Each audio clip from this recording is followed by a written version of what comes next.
What if I want to organize by teacher, and then within each classroom, organize my students in alphabetical order by last name? Now I need to do two sorts at the same time.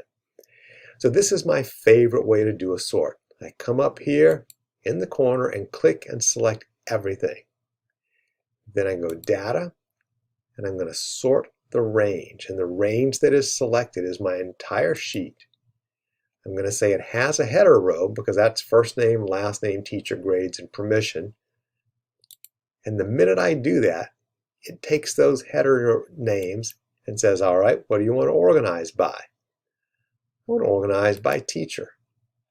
But I also want to sort again and then by last name. So it sorts double.